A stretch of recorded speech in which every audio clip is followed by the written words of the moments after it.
that changes everything. I don't believe you. Delete. Delete the whole, you highlight the whole, Control A. Delete. Hello and welcome to Big Theater Kid Energy. I am your... No. See, I already messed it up. Oh, no. 5, 6, 7, 8. We got Big Theater Kid Energy.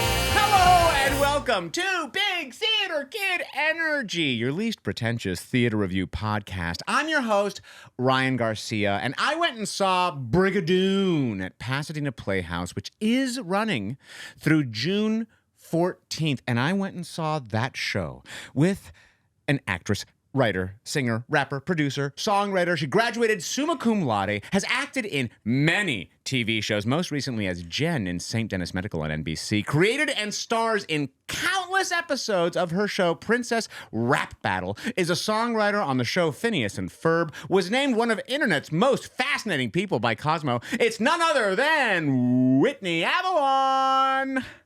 An amazing introduction. I'm so honored and happy to be here.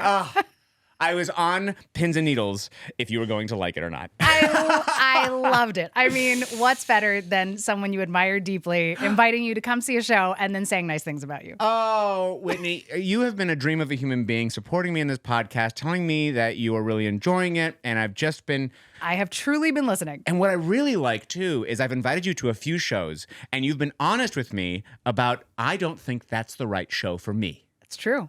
I did say, hey, bring me for a musical, baby. And I brought you to the most musical of all musicals. You really kind of did. Kind of the one of the OGs of the American musical theater. Abso-freaking-lutely. and we're going to talk all about that. We sure are. But, I'm obsessed with you. I'm obsessed with Princess Rap Battle. I'm obsessed with all the things you create. I'm obsessed with, the production quality of all the things that you put out into the universe. Thank you. And so I'm just, interested about your aesthetic, what built it, have you always just been this go-getter builder? Yes. Yeah, right?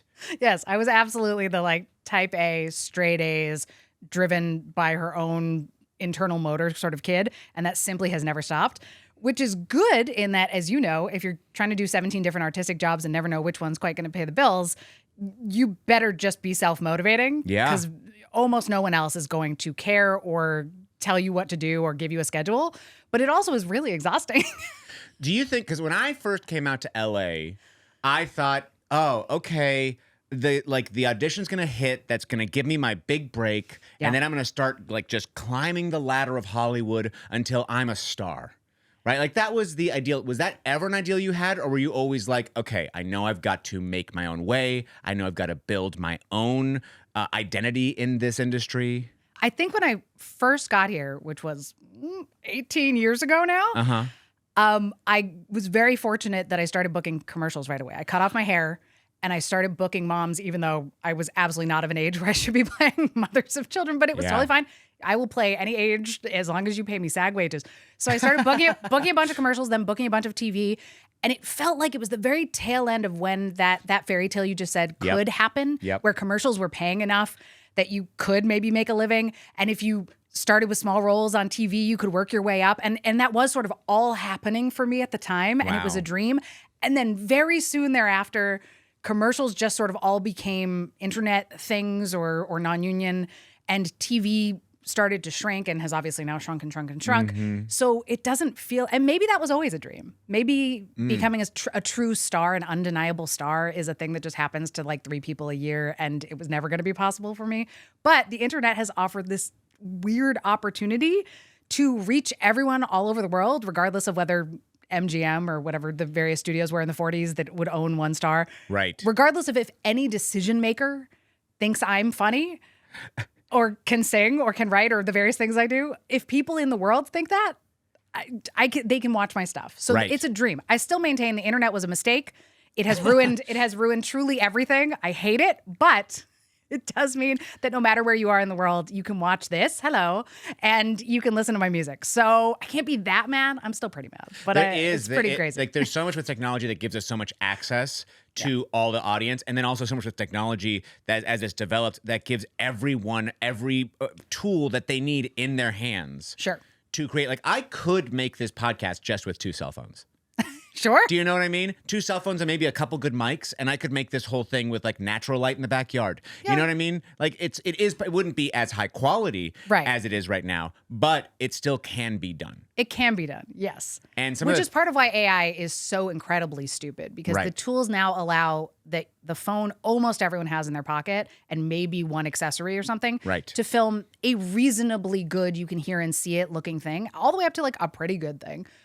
And so the fact that we're heading further and further into the like, well, what if humans aren't involved and don't do any of the fun creative stuff, which if we're going to I know we're about to talk about a show that from moment one, I was on the verge of tears because it was 22 live orchestra members playing a beautiful score in the room that we were in as human beings came on stage to a set built by human beings. And it's magic. That's what magic is art being made by humans.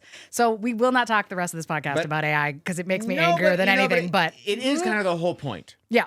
It's humans making human things. It's the whole friggin' point. And it's the one thing that I really love about theater. That even if, like, I guess for some reason, someone thought I'm going to write a play strictly through AI, at some point, you're going to have humans up there unless it's all holograms and robots. But then it's like, who's going to see that? Other robots? I don't know what the interest in that is. I mean, I guess I see on the internet sometimes like we're at a restaurant and there's a robot who's like doing a dance for you. Did you see that malfunctioning one? I only saw the malfunctioning side. Yeah. Where they were trying to pull it away. And it like wouldn't stop dancing. I'm like, that turns to murder so quickly. Oh, what are we if there had doing, been a small society? child in front of that dancing robot, it wasn't going to not hit them on the head while it was dancing. No. Where's the safety feature? We're so close. We're so done. To ruining truly everything. Cooked. We are cooked. So we may as well continue to make theater and art and talk to each other about it. Can we talk about your earrings, speaking of? I would love to tell you about my earrings. So these are little playbills of Sweeney Todd? This is the original Broadway cast, 1979, Sweeney Todd playbills. There's a woman on Etsy who will make make this version of any playbill from any Broadway show. And I asked specifically for the original Broadway cast of Sweeney Todd, which I don't think she'd ever had requested before. It's my favorite show. I think it's a brilliant piece of commentary that is absolutely relevant today and every single day between then and now. And I just love wearing musical theater earrings because that's one of the things I love the most in the world and one of the things that has shaped me the most since I've been doing it since I was a wee little thing. See, this is what I'm talking about. Your aesthetic is so good. Like, it's so in line with what we're doing today. You thought about it. It was so friggin' thoughtful. And I actually, I put the links in the show notes of my guest, the theater we went and saw to get tickets and see it. But I think we also need to put the link to this I will see if I can find the Etsy. Because I think people need to know, like, if you listen to this episode, scroll down. Scroll down and support the woman who is making earrings out of playbills. How? Just a strong zoom in that yes, moment. Please zoom very directly close into the on earring. This earring. You know I'm going to.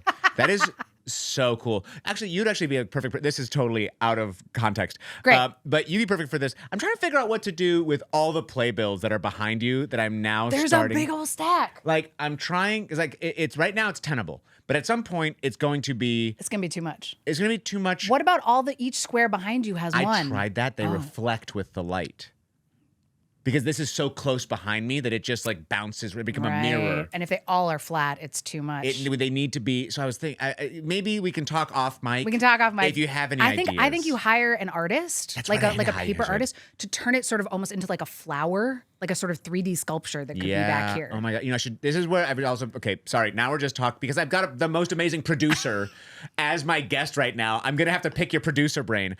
I've been having the thought of like, I should do seasons, you know, because right now it's just like never ending episodes. Right. I haven't really figured out where I'm doing a break. But if I can think, okay, that's a season, I take all the ones from that season, go to this artist, make some kind of art piece with that, and then start this over. Correct.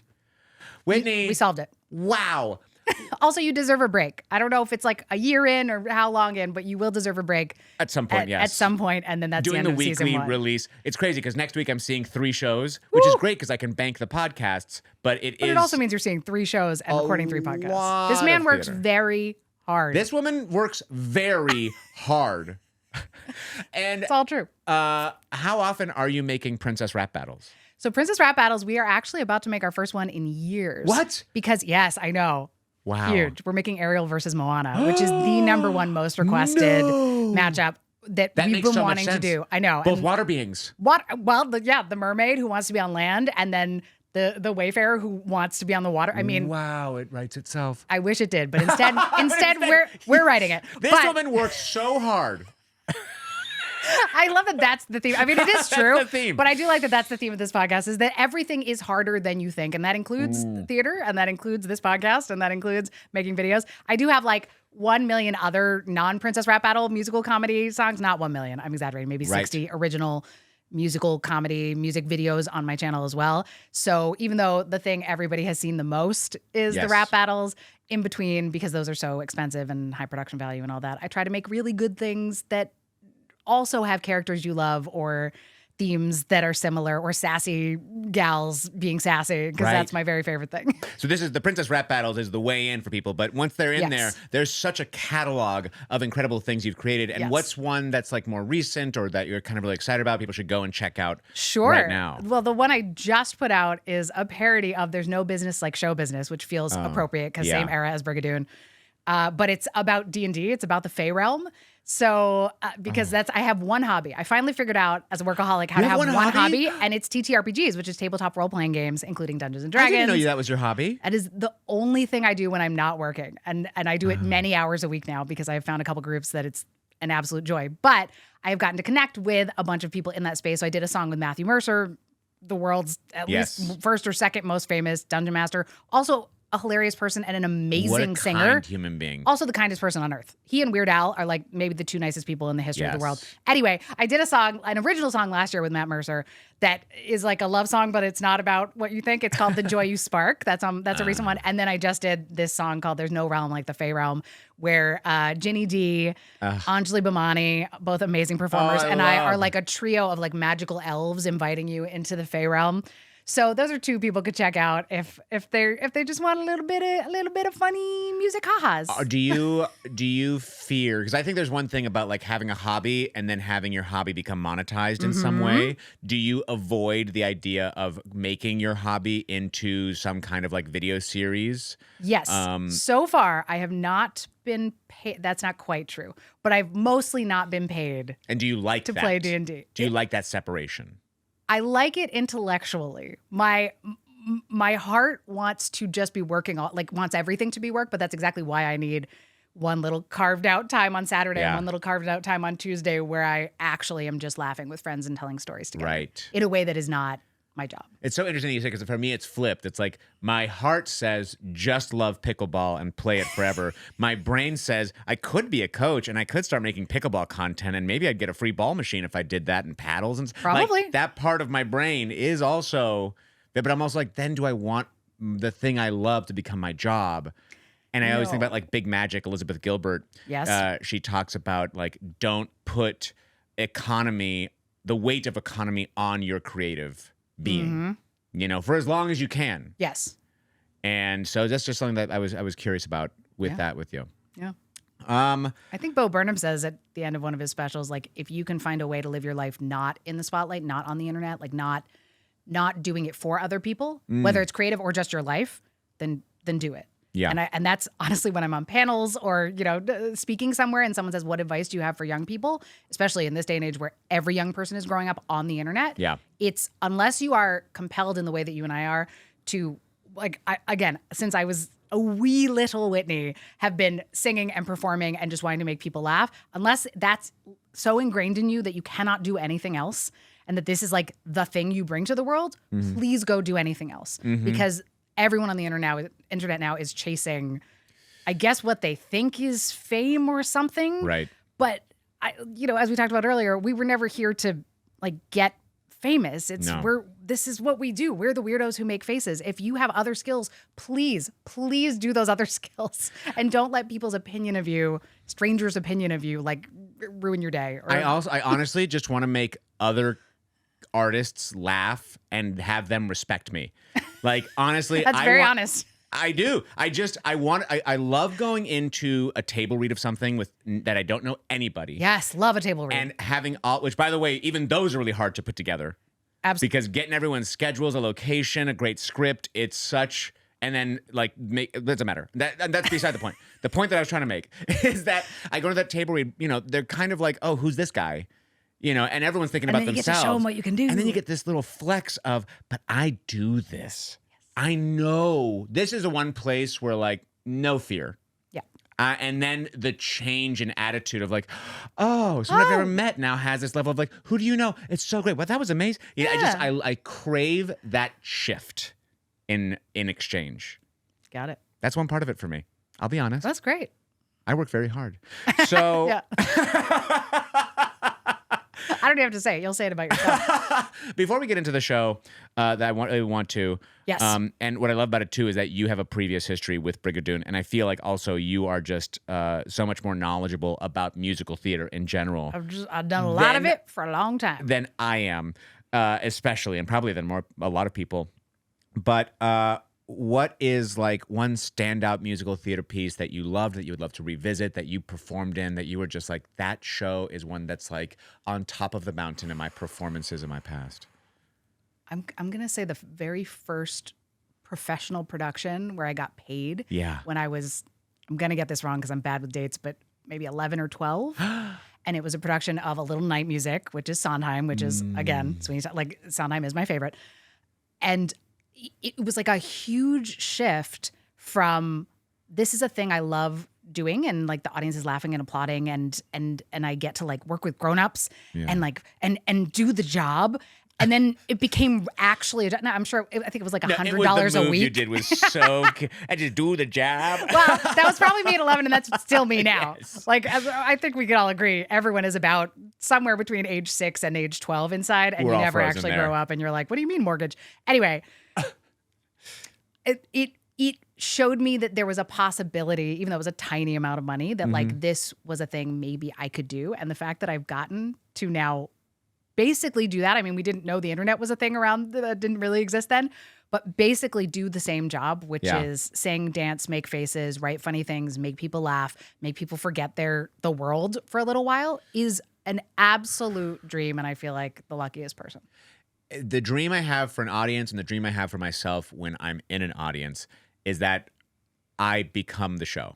You know, that I'm there, that nothing else exists but what's happening on stage, and I'm actually so lost within the story that there is no separation between Ryan and show. It's just all existing simultaneously. Yeah. And then, you know, something happens like when I went and saw a show at a different theater, and someone was walking through the catwalks in a white shirt, and I was like, boom. Oh no, I'm not the show anymore. Oh no. I'm now a guy sitting in an audience looking at a guy in a white shirt walking through the catwalks. You know, like that's my dream, is like that suspension of disbelief really fully hypnotizes me into the world. Yes. And it happens a lot at theater. It really does. We're breathing the same air. Including last night at the Pasadena Playhouse when we saw Brigadoon. Brigadoon. That's as much Scottish accent as I will be attempting. And that's as far as we're going, and it's only with the word Brigadoon. Brigadoon. I thought the accents were actually pretty freaking solid, considering how hard that is. Across the board. Yep. Nothing felt overdone. Everything felt subtle, but lived in. And also I felt like they were different for like different aged people, which also makes sense within a community. Yeah, Charlie has been to university in Edinburgh, but everybody else probably hasn't left the town in a long time, as it were. And so good that sometimes, like, because I've been to Edinburgh a couple times to perform at the Fringe Festival, and there's times where like it takes a while to get acclimated to understanding people speaking with that accent. Sure. And in this show, I was like, oh, I have no idea what you're saying. And then my brain went, yes, you do. And I went, yes, I do. I do understand. Including several moments where it's literally lampshaded and the character of Jeff. And then I think someone else also, or maybe he just twice, is like, I really am having a hard time understanding what you're saying. Exactly. I'm like, yeah, but that's the point. They walk that line beautifully. Right, they do. And I'm glad you brought it up because I hadn't written it down, and it's true. And I hadn't written it down because it was so good it wasn't something that I even referenced. But that's kind of true of so many elements of the show. There are so many choices they made that were so good and so smart. Yes. And I am thrilled to rave about it for the next 20 minutes. And I'm thrilled to talk about what the original is like and the changes, because I don't know. I came in blind. I know. And so I'm really excited for you to fill me in and learn me some things. Sure. About what I mean, was I am not the foremost expert on Brigadoon, but sorry, on what? Brigadoon. Oh no. People are gonna people just turned the podcast off. They just went, no. Come on, we're just doing it on the word. Only on that word. Anyway, we will only do it on that word, I promise. I've already talked about this on a previous podcast when I went and saw Amadeus there with Aaron Chalakian, but we were talking about it a little last night. So I just want to say it again because I think Pasadena Playhouse is such a fantastic space. Yes. And is also the official designated California's state theater since 1937. Yes. And it was founded in 1917, and this is what I was talking to you about, by this man, Gilmore Brown. And he built the actual theater in 1925 by raising money from over 1,000 Pasadena citizens. And the reason I brought it up to you was because you found a little brick in the alley that was A. Venger. And you were like, is that a joke? My brain's always doing wordplay is both the problem and the joy of my brain. So I saw A. Venger and I was like, well, someone's doing a bit, but no. What is this, Tony Stark? Yeah. Donated money? Come on. And those are actually the names of the 1,000 residents of Pasadena that donated to help build Pasadena Playhouse. And the fact that today is the 101st anniversary of the Pasadena Playhouse. So when we were there yesterday, it was the last day of the 100th year of Pasadena Playhouse. What a dream. What an important historical building and like cultural touchstone. And that they're doing incredible work, and that they're filling the house, and that it's like it's such like everyone knows, at least in California, about Pasadena Playhouse. Yes. And I also I said this in the other one as well, but one of the few remaining on-site scene shops. Nice. And you can tell because all of those set pieces are hand-painted, hand-built, so beautiful. Yes. All of them coming in from the grid. Loved it. And just like, and this is what I love too. I love when a projection or a set piece isn't so literal. Yes. That like we have to see 4 walls and a door and windows to know that it's a house. Yes. It's literally just like a couple of the pieces. The indication of. That's it. Let my just ate your mic with my chin. Yeah, good. Just eat that mic. And that allow our imaginations to fill in the gap, because once you make it perfect, I start to say, well, that's not right. Sure. That wouldn't actually fit there. My analytical brain starts to take over, and I actually start to critique the thing. But if it's a little bit allowing me to do some of the work of building the rest of the world out. Yeah, the indication of the Brigadoon bar, and then the indication of the modern bar. Yeah. And you don't need more walls. You don't need more people. No. Just, we get it. We're there. We're here. We've bought in. Just give us the vibes, and we are here with you. And we are here with you. And as you were saying it was a 22-piece orchestra? That's what he said. That's what I think the artistic director in his speech, he said 22-piece orchestra with 62 total artists, including the orchestra, the crew, and the cast. And you, it's worth it. And you felt it. And that's why it feels so effortless too, and why we're allowed to get sucked into that magic, because everyone's playing their part so beautifully. Mm-hmm. So Brigadoon, what is Brigadoon? Some ask. And if that's you, he's about to tell you. And Ryan's one that asks that, because he walked into Brigadoon and he thought, what is Brigadoon? And it's 2 American tourists get lost in the Scottish Highlands and discover Brigadoon, a mystical village that appears for only one day every 100 years. And that's all you got to know. That's all you got to know. You don't even got to know that. That's pretty quickly explained. They kind of tell you that. And in fact, one of the most extraordinary things, going in knowing the original version. Yes. And knowing both the film and I reread the original Broadway libretto from 1947 before last week, so that I would be really clued into what changed. And from moment one, and I'm going to try not to spoil too much because I want the listeners to go see the show because it's incredible. But from the first moment when you see those 2 characters, the 2 American characters come in, it is completely different from the original. He held up his cell phone. Yep. And I went, oh my God, they've set it in 2026. Yeah. And you can also see, he shopped at REI for this trip. Yeah. And I think he's wearing like a New York Mets hat. Jeff is wearing like a New York. And I was like, okay. It's 2026. Catch up. I was like, it's 2026. That's just the first of many extraordinary changes. Honestly, all of which I think were so smart. And I don't know how to talk too much about it without giving. I think it's okay. I'll give mild spoilers. Mild spoilers. And I'm just going to adjust your mic just a tiny. Okay. Did I move? No, you didn't move. All right. It's just that you felt more engaged to speak with me. Oh, I turned my head more. Was turned. Yes. Now I'm going to be like this. No. I'm kidding. I'll talk into the mic. He's making me Brigadoon.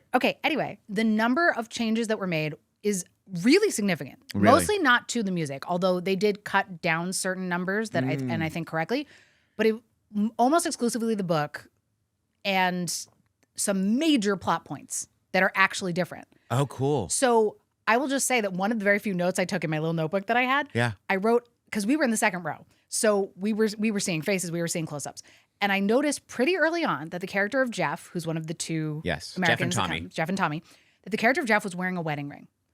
And if you know the original story, that has confusing implications or like doesn't quite make sense. And I thought, okay, that's not a mistake. We're going to find out why. And then in a scene, almost the next last scene, they have added a section that is not in the original. Whoa. Where in the original, Jeff is just snarky and kind of sarcastic and like the funny best friend. Yeah. Who's just there, by the way, to hunt. They both have guns in the original. Oh. Which becomes a very important plot point. Right. Later.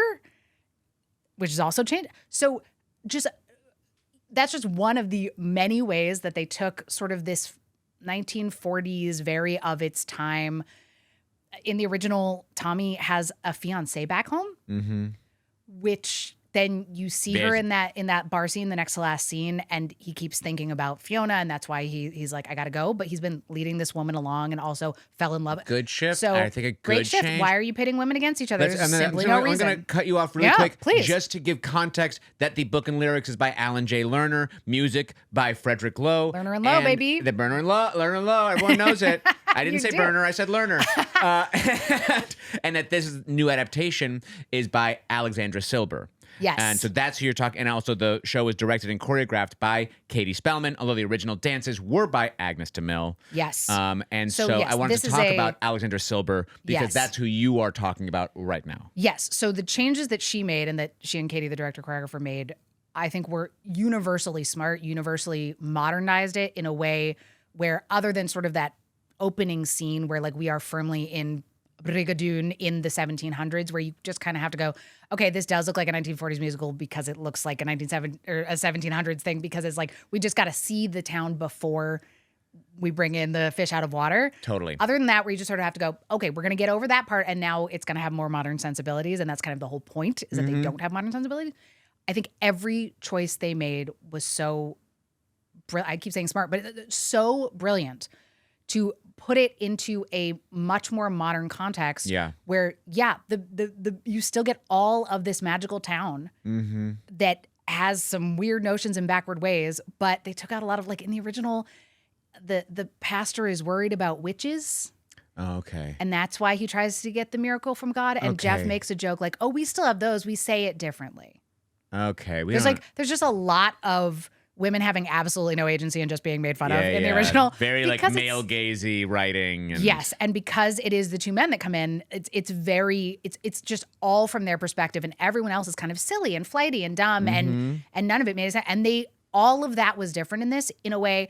I will spoil one moment. Please. Because it's the time when I literally grabbed your shoulder and almost hurt you. I have it written down for me too, because I'm still a little sore. I'm sorry. No, I'm kidding. But because in the original, in a very 1940s chaste sort of way, as far as I know, they dance together, Tommy and Fiona, of course. Right. And whatever that means in the literal sense, when they're picking heather on the hill. But they absolutely do not declare their love that early or make out full on make out after their first walk on the hill. And it was so good. Yeah. Because half of the reason the story feels so bubbly is because a guy with a fiancé, in the original, not in this one, a guy with a fiancé falls in love in less than one day with a sort of imaginary, maybe, but real woman. And you're just like, who has very little personality. And you're just sort of like, well, all right, this is why no one does this show. But they changed all of that in a way. It so much more context and gave her so much more agency. So she was actually a person. Yeah. And you love to see it. There was a moment where she said, don't interrupt me. Yeah. And I was like, hallelujah. Thank you so much. And it was good, and it got a laugh. We're like, yeah, what are you doing, bro? Yeah. Let her say her piece. Let her say a thing. You just walked into her town. Like, let her say one thing. And I think it was a different to have the character of Widow Lundy. Yes. Is usually normally a Mr. man. Lundy, yeah. And I might get this name wrong. Tyne Daly. That's why I had you say it. Yes. That was Tony my guess, Award by the way. winner. Yeah. Brilliant Tyne Daly. And Tyne Daly, they're playing that role. Yes. I love that change, too, to have this now being a matriarchal society in a Which big way. apparently it was. I think I was reading the director's notes in the program, and she was talking about how in the 1700s in Scotland, like the women would have been the keepers of the knowledge as Widow Lundy is, and then they changed Meg, who in the original is like a young, wants to get laid, and that's her only personality trait kind of character, to an older woman who is not married and who is like the keeper of the Gaelic language and of the Scottish lore and all of that. And I just think it's so smart, and that's also why they cut down. There's a song, My Mother's Wedding Day, which is like, if you're a belter like me, that's like the song that you would sing from this show. Yeah. And they cut it in half, and it's only like a 2.5 minute song to begin with, maybe, but it has no real substance. It's just like a body song. And I think it was really smart for them to go, it's one of the body songs we're singing, but there's like stuff going on now. Yes. So I think that was the only song they really cut down, but I could absolutely be wrong. And I will say, like, there was a moment where I thought, first of all, learning that Katie Spellman, the director, was also the choreographer makes a lot of sense why this moment was so effective. It's such a tiny moment, but the fact that you're talking about wedding rings on hands means that you probably saw it as well. Yeah. But it was the first moment that Harry, who is also in love with Jean. Jean, who's about to get married, yeah. Jean's about to get married to Charles. Yeah. That when Harry says, I'm in love with Jean to his father, the entire stage picture is alive the whole time. But in that moment, Jean makes a larger move to pull our focus over to her. And I was like, that's good. That's really smart direction. Yes. And that happened every 3 seconds the entire show, because every performer was great, and it had been directed in a beautiful, emotionally driven, including the dancing, because in the original and in this production, there are several scenes where dance is how the story and the emotion are being conveyed. Yeah. And they are gorgeous and heart-wrenching and just incredible work from everyone involved. Yes. And earned. You know, So there's earned. that is heartbreaking full number that is silent, basically, other than sort of screaming, crying. Yes, I really want to talk about that, because Jessica Lee Keller, who played Maggie, who I didn't know anything about the show. So I'm like, oh, this woman doesn't sing with them. She doesn't sing with anybody. They don't, and I love that they don't tell you right away the reasons, the lore, or but even we're like that she doesn't 6 speak. feet away from her, and she's standing in a group number not singing, and you notice, and then again, like a lot of these, like a lot of the storyline, like it becomes important. And then yes, it is very well crafted. Yeah. And then when she first joins a dance, and I go, okay, this is how she communicates. Yes. And then that gets really solidified in Act 2 when I'm not going to say anything more about it except that it's a dance of grief. Yes. And not only was I gut punched and moved by her movement, but it was also, there were moments she would connect with other actors. Yes. And the way they were affected by it broke me in such incredible ways. That was such an effective form of communication. I agree. I thought. And definitely one of the many strengths of this cast is they were really paying attention to each other. Yeah, they had to. Yeah. Well, I mean, they didn't have to. They could have just good kind of point. sat over by the edge of the proscenium and been like, stuff is happening, and here I am. But they, you know, in theory, if you as a town choose to all be stuck together forever, you're probably pretty close. Yeah. So one would hope that they would be paying attention, and they really were. And it was a beautiful display of this fake but felt real community having a bit of a rough day. Day 3, I think it's day 3 for them. It is day 3 for them. Having a bit of a rough day. That's crazy. And I want to get deeper into some of the logic of the lore that blows my brain Sure. up a little bit. But before we even get to that, I'm just going to talk about a little bit what I kind of teased earlier about how this is like the musical theater of musical theater. Sure. That it premiered on Broadway at the Ziegfeld Theater in 1947, Yes. which the last episode that just came out last week was about Death of a Salesman, Yeah. which premiered I listened to it on the drive here. No way! Yeah. Which premiered in 1949. Yeah. So it's kind of like wild, like that like kind of kitchen sink drama by Arthur Miller is happening at pretty much the same time as this rebirth of, or maybe the very birth of American musical theater. Yeah. As it was, this post-World War II version of storytelling. And what it really was doing was edging out the vaudeville style of entertainment, right, and creating these more like, there's so much more that you can do with it. It can be more cinematic. It can be with that's all I'm going to say. It's just really was more musical theater, yeah, in a way that we just accept today, but more real, more heartfelt, more actual story, as opposed to like, here's a bit and here's another bit. Right, everything was attached to this through line of like, no, we're actually following human beings on this story. Mm-hmm.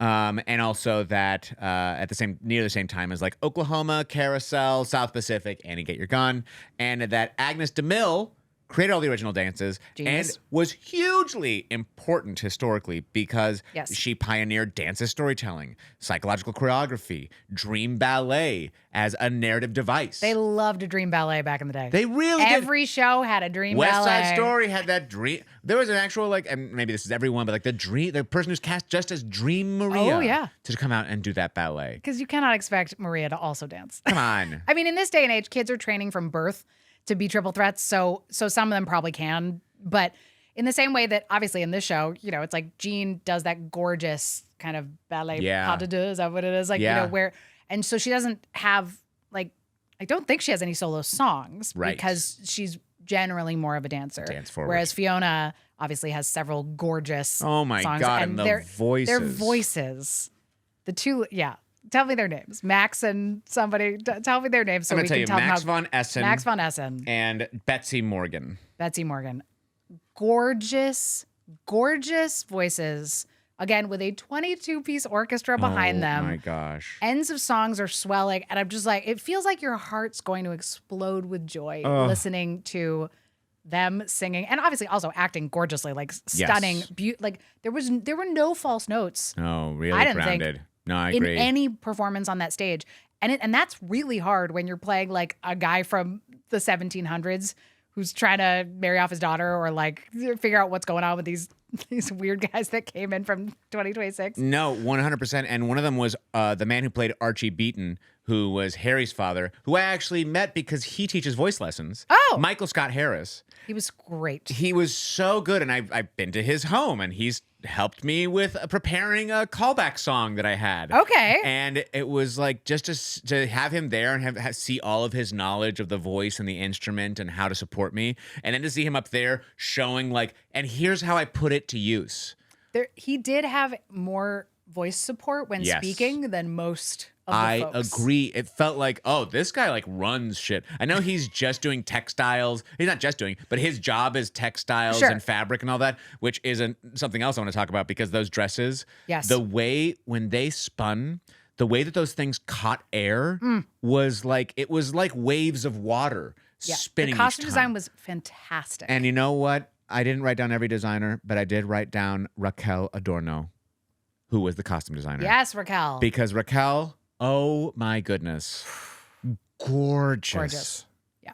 Gorgeous. And not only gorgeous on them, but also the modern day outfits were so fantastic. And I thought his suit at the very end, like it kind of lent itself a little bit back to the 40s while still being modern. Mm-hmm. Like it, and the bar as well did that. But it kind of felt like, oh, we're kind of back in like the original story. It did feel a little 40s, a little time traveling. Yeah, there's other things that I wrote down. I mean, to speak about Agnes DeMille, she also danced on the Pasadena Playhouse stage.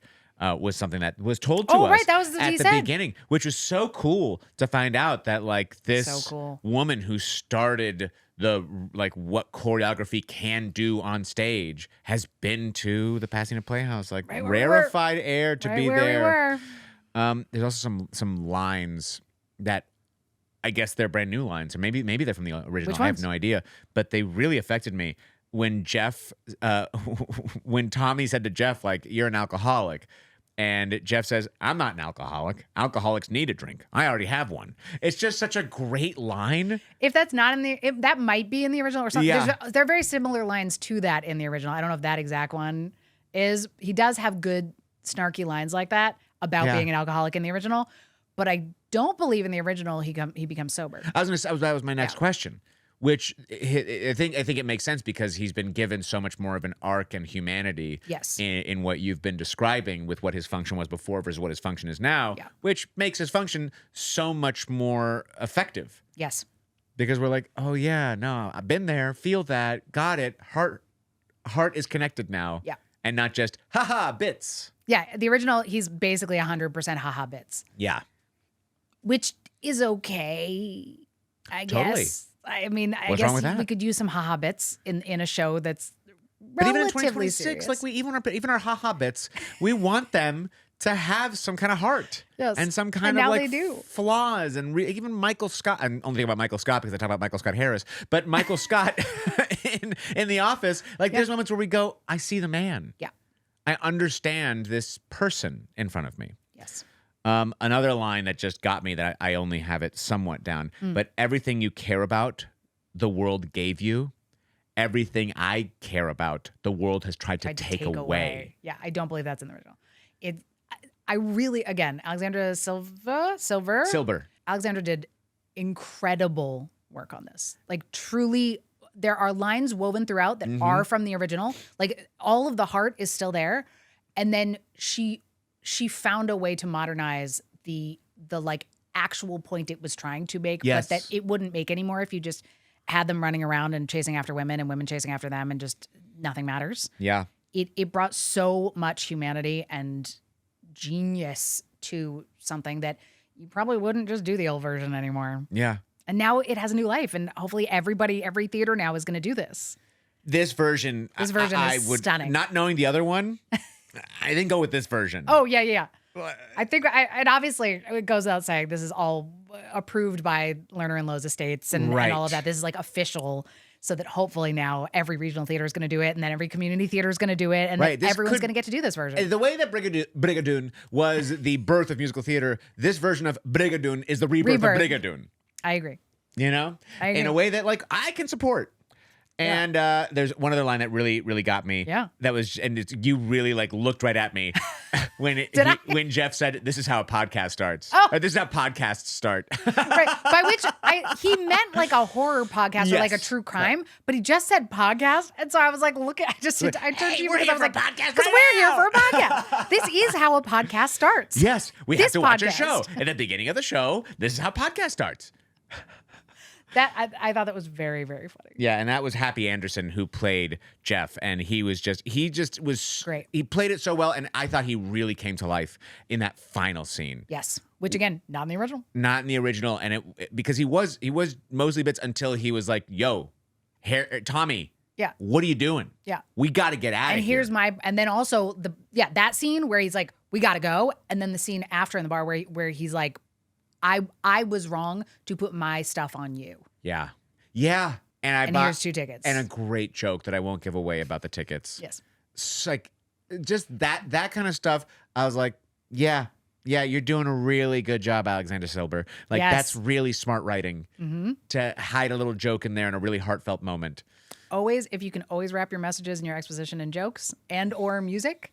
I assume that's why you invited me here, is because I am known with the rap battles for taking older characters, maybe kind of out of date characters that everybody knows, and adapting them into a more modern tone or a more modern audience or that kind of stuff. And so I'm thrilled that we get to talk about someone who did exactly that on something that needed it. Yeah. You know, sometimes there's little bits of my brain of like, oh, I should bring this person for this show. And sometimes extra things just reveal themselves. Because I didn't know how modernized this was. I just thought I was going to see Brigadoon. No. This is not your grandma's Brigadoon. Yeah. And what else do you think really stood out to you about the shifts that you loved or didn't love, or that? There's really nothing I didn't like. Literally, my only note on the whole thing was that that big set piece, the big bridge set piece that was also the hill, was a little wobbly. It was a little wobbly. Made me a little nervous. And I'm sure it was totally safe, but maybe it just could have been. It's too late now. It's already built, but like it could have been a little less high, so that maybe it wobbled less. I was just a little nervous about the wobblies. Sure. We were talking about like things that take you out, and that was there was that, and I just was like, I'm a little worried about the wobblies. But other than that, which has nothing whatsoever to do with the adaptation, that's just set design and me being worried for artists. Other than that, I thought everything was so smart. Fiona actually had a personality, and agency and things she wanted. Mm-hmm. They actually fell in love over the course of the day. Mm-hmm. Jeff actually had agency and a personality, Mm-hmm. and they didn't need guns for certain story points to like make perfect sense. They really took the time to mourn the character that dies, which does not always sort of happen in that same way. And the way that character died was so really talk about effective when that moment happened. I mean, my jaw, I didn't know it was coming. So my jaw dropped, and seeing also Jeff there to witness it gave Also, me another that entry actor, point. can we say his name? Because the actor playing Harry, Spencer Davis Milford. my gods, not only an extraordinary dancer, because you get to, really. And that's the other thing is like you see everyone in the show like does some amount of great dancing, Yes. and then also is brilliant actor and singer.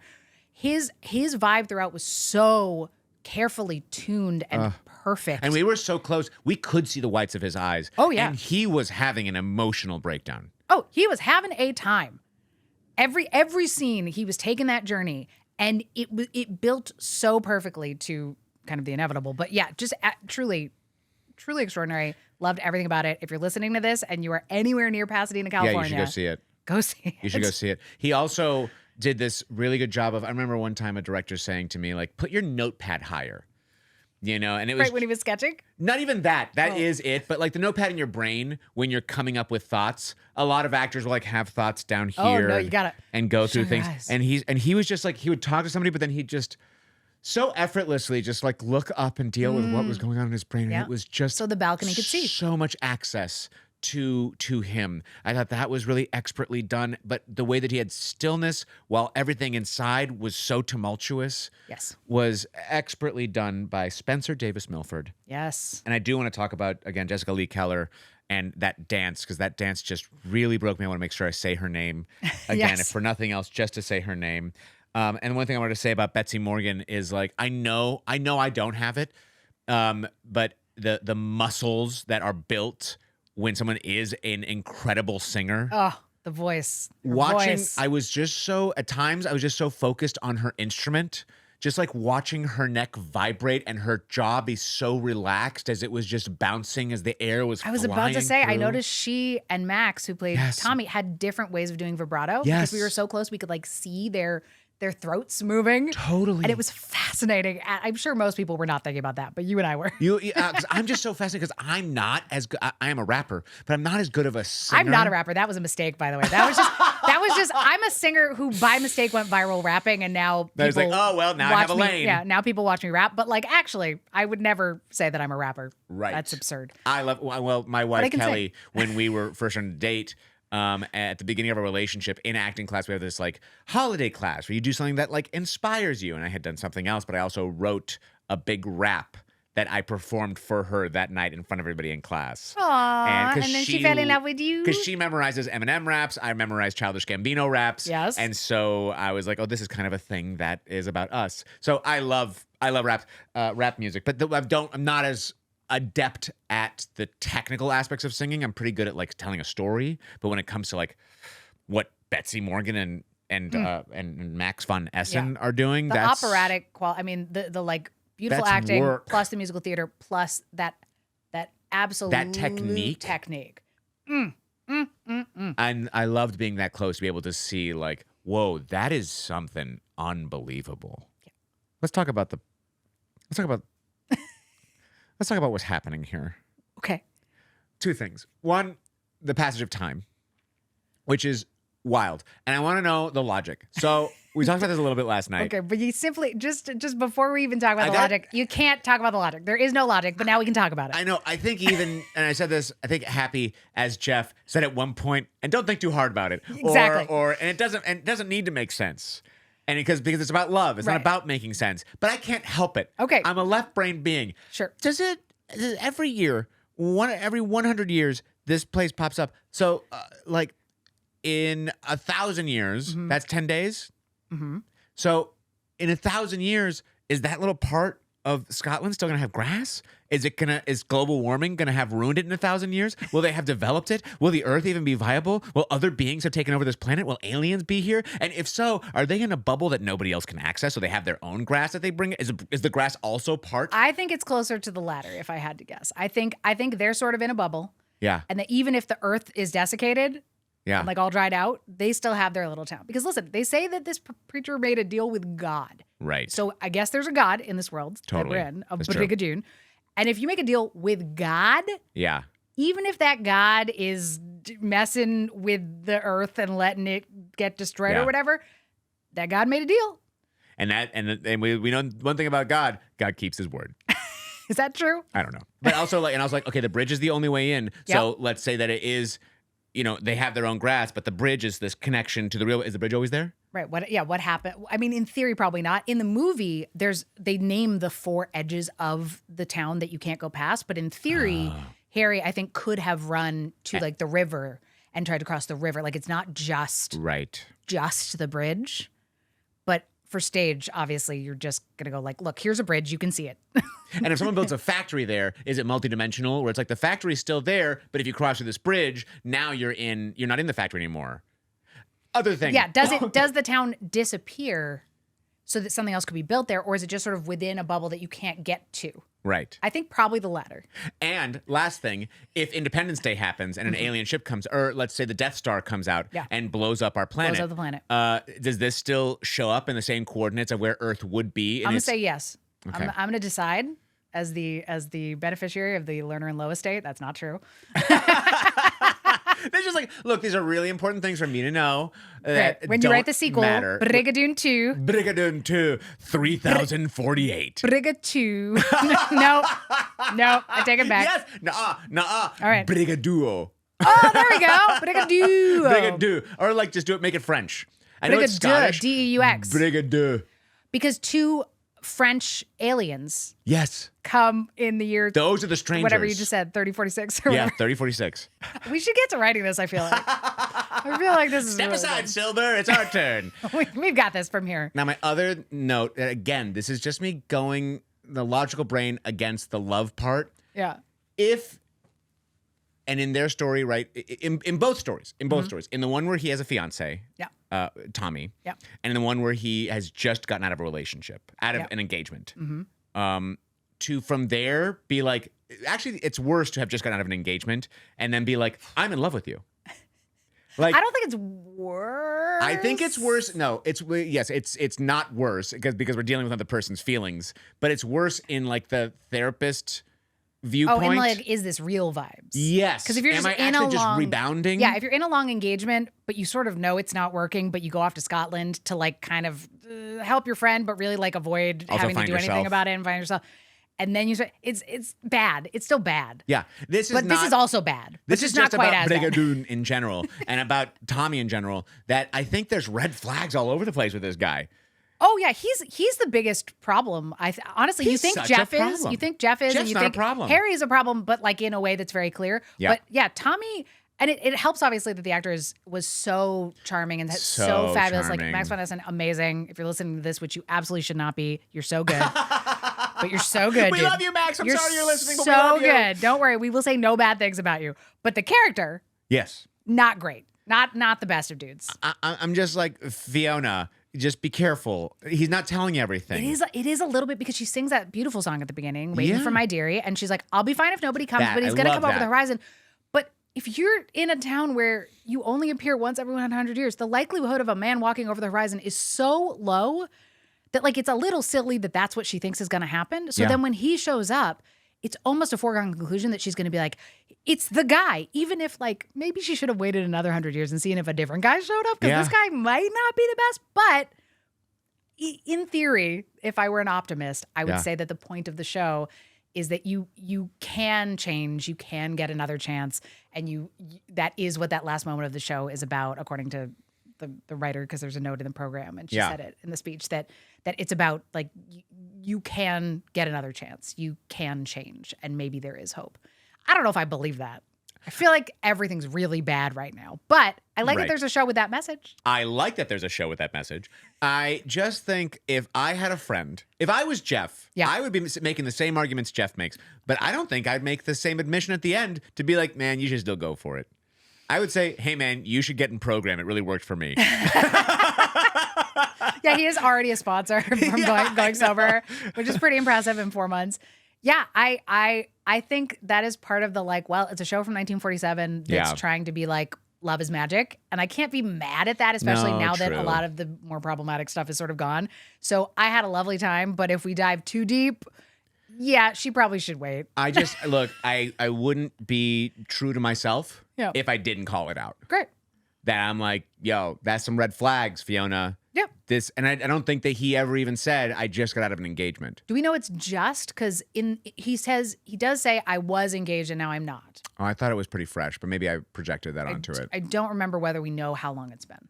Let's see if we can get Alexandra Silber on the phone. I hope she's sleeping in. I hope she had the best opening night last night. Can we talk about that opening night? It was wonderful. That was so fun. It was truly wild, not only how many people you knew, because now you go to every bit of theater, but also I saw Jack McBrayer, who I hadn't gotten to meet, and I got to tell that I co-wrote a song for Disney's Phineas and Ferb that he performed. And I got to say, hey, you did the song and you were great, and it's so nice to meet you, and that was lovely. Then we saw Alfred Molina, the man, the myth, the legend. We will tell a second story about Alfred Molina in a second. But the first story is I was in an episode of television with him, a medical drama called Monday Mornings, probably 11 years ago. Again, I have no sense of what year anything happened. Very long time ago. And I got to just turn around and go, hey, Alfred Molina, I know you don't remember, but you told my character that her baby had a brain tumor. And then the baby lived. It was great. It was really nice. He was like, oh, that show was great. We're trying to do something really great with that show, and it's too bad it didn't work out. Yeah, it actually was a great show. Yeah. I think they only made it like 6 episodes or something, which is a real bummer. While we were walking to our seats, and near where Alfred Molina was, a man face planted, fully tripped. Bam. Bam. Standing to face on the ground. And right in front of Alfred Molina, and everyone's like, oh no, oh no. And then that man popped right back up like it was nothing, because it was a pratfall all along by none other than Salieri himself, Jefferson Mays. Doing a bit for Alfred Molina that we all got scared by. His buddy doing a full-on pratfall. It was a wild time. And can I say, a lot of people that I did see there were because of the theater I've been seeing, but I also just happened upon so many friends that had no connection to it. Like Ryan Basham. I just haven't seen him in forever. And he just happens to also be at this opening. Like, I just love going to theater. It was so lovely. And again, human connection, human experience, a thing that cannot be duplicated on the internets or by robots. And anyone that I know that's like, I have some friends who are like, nah, musical theater's not for me. Like somebody, like I can't suspend my disbelief to not believe that somebody would like just start singing. I start singing sometimes in real life. I start singing sometimes all the time. So suck it. But also like, you'll pay all this money to go to a concert to see somebody sing these songs that you love. This is just that with also some story. With some story. That's all it is. Why are you getting so up your own butt about it? Relax. Right. Have a good time. Every performance is you suspend your disbelief. Every performance. Anytime you go anywhere and someone does something for you, you're suspending your disbelief already. Also, when that performer starts being like, "Hey, how's it going out here, San Diego? Wow, I really love San Diego." They don't know where they are. They don't even know what town they're in. It's literally written on their lyrics monitor down here. They don't have any connection to San Diego. Yeah. They're just that's a storytelling right there. All right, just get over it. Musicals are great. Musicals are so good, and everyone should watch them. And everyone should watch them. And they all started with Brigadoon. Now at the Pasadena Playhouse through June 14th. So definitely go and see it. Yeah. Highly recommend. I didn't know what I was in for, and I'm so glad that I saw it. The dancing really blew me away. Yeah. The singing really blew me away. Yeah. The blindfolded dancing that we didn't even talk about, the blindfold ballet. Blindfold ballet.